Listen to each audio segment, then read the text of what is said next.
Hello and welcome to NEWSTOP on Rulers World Television, your trusted weekly roundup of trending stories. I am Olushola Yanolua. Let's begin. Former President Goodluck Jonathan says consultations are ongoing over growing calls for him to contest the 2027 presidential election. Jonathan spoke on Thursday, May 7, 2026 in Abuja while receiving supporters and political groups urging him to return to active politics. The former president said contesting for Nigeria's highest office is a serious matter that requires wide consultations and careful consideration before any decision is taken. Jonathan also raised concerns over low voter turnout in Nigeria, lamenting that many citizens show little interest during elections compared to other countries where he has observed polls. We have the lowest turnout of elections in every election cycle. We have the highest voters apathy. And it shows as if people are not even interested in their elections. We have the worst, the least. I've never been to a country that has the low numbers we have, terms of percentage of voters.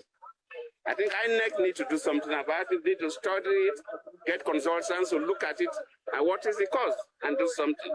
As young people, you must be involved in the electoral process. If I ask how many of you have your voters' cards now, probably 50% of you don't even have voters' cards. And you're asking me to go and contest the election. So you must be patriotic, you must participate in the electoral process.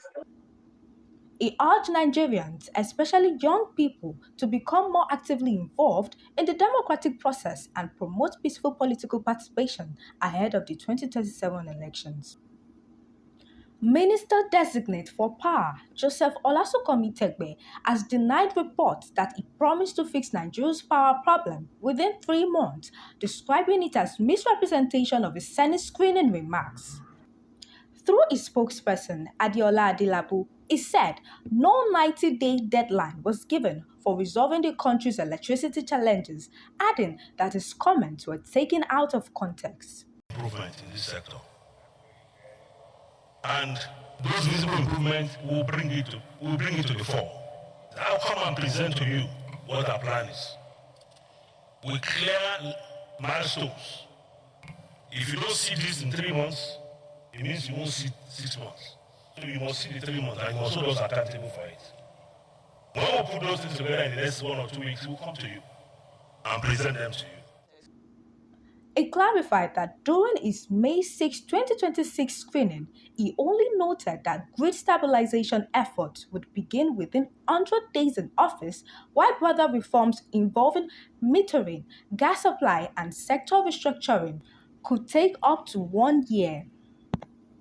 Tegbe also reaffirmed plans to stabilize the national grid, modernize infrastructure, strengthen the power value chain, and introduce tariff reforms to protect vulnerable consumers while improving efficiency and investor confidence.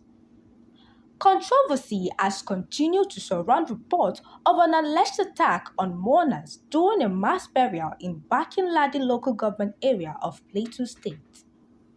The incident was reported on Wednesday, May 6, 2026, during the burial of victims killed in an earlier attack on Indian community in the Fan district of the state. Eyewitnesses and some community members claimed gunmen opened fire near the burial ground, causing panic among mourners and residents. However, the Plateau State Police Command denied that any attack occurred during the burial ceremony. Police authorities described the report as false and misleading, insisting that security personnel were fully deployed throughout the event and that no casualty was recorded at the burial site. The police position was later challenged by local youth groups, including the Behram Youth Molders Association, which maintained that the attack actually took place and accused authorities of downplaying the situation. The development has triggered fresh concerns over insecurity in Plateau State, with renewed calls for stronger security measures in affected communities. Fresh tension has emerged within the Oyo State PDP following a wave of defections and resignation on Thursday, May 7, 2026.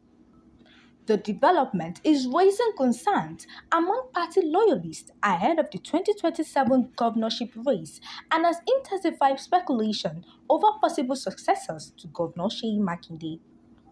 Reports indicate that several aggrieved members left the party over unresolved internal disagreement, alleged marginalization, and uncertainty about its direction in the state. Among those who reportedly exited are two serving National Assembly members, Stanley Olajide Odidiomo, representing the Ibadan Southwest, Northwest, and Agboworin of Ibadan Southeast.